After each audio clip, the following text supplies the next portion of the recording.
మేము ప్రభుత్వ విద్యారంగాన్ని ప్రభుత్వ ఉద్యోగులకు ఉపాధ్యాయులకు సకాలంలో వారికి రావాల్సిన పిఆర్సీ కావచ్చు లేదా డిఏలు కావచ్చు ఆర్థిక అంశాలన్నింటినీ చెల్లిస్తామన్న ఈ ముఖ్యమంత్రి అధికారంలోకి వచ్చి 5 సంవత్సరాలు కావస్తా ఉంది. అయినప్పటికీ ఇప్పుడు మా సమస్యలు పరిష్కరించడంలో తీవ్ర నిర్లక్ష్య వైఖరి అవలంబిస్తూ ఉన్నారు. ప్రతిపక్ష హోదాలో ఉన్నప్పుడు పాదయాత్ర సమయంలో అడుగడుగున సిపిఎస్ రద్దు చేస్తామన్న ఈ ముఖ్యమంత్రి మేమంతా సిపిఎస్ రద్దు చేస్తామంటే వాళ్ళ నాన్న సిపిఎస్ తెచ్చాడు, ఈయన సిపిఎస్ రద్దు చేస్తున్నారని ఎంతో ఆనందంతో ఈ ప్రభుత్వం అధికారంలోకి వచ్చేదానికి మేము కూడా మా ఓట్లు వేయడం జరిగింది. అయితే అధికారంలోకి వచ్చిన తర్వాత ఈరోజు సిపిఎస్ మాట ఎక్కడా ప్రస్తావించడం లేదు. ఆయన కేవలం ఆయన అనుయాయులతోనూ మంత్రులతోనూ మాట్లాడిస్తూ ఉన్నారు. మా ప్రధాన డిమాండు సిపిఎస్ రద్దు చేయాలా, పాత పెన్షన్ విధానాన్ని అమలు చేయాలా. మీరు సిపిఎస్ స్థానంలో జీపీఎస్ తెచ్చారు. సిపిఎస్ జీపీఎస్ ఉద్యోగుల పాలిట ఉరితాలు తప్ప మరొకటి కాదని సందర్భంగా హెచ్చరిస్తూ ఉన్నాం.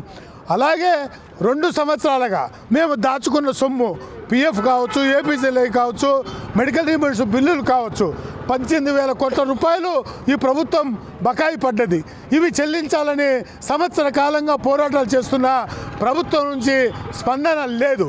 మేము లాస్ట్ నెలలో తాలూకా కేంద్రాలను జిల్లా కేంద్రాల్లోనూ 18,000 కోట్ల ఆర్థిక బకాయిల కోసం ఉద్యమం చేశాం.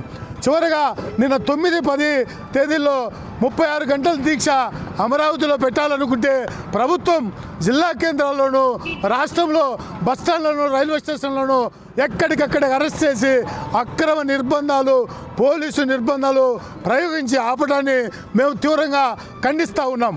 మీ ప్రభుత్వ అణచిత వైఖరి మా మీద పెట్టడం వల్ల మేము వెనక్కి తగ్గమని మీరు మాతో చర్చించి మా సమస్యలను పరిష్కరించాలని, అలాగే విద్యారంగ సమస్యలు పరిష్కరించాలని మేము డిమాండ్ చేస్తూ ఉన్నాం.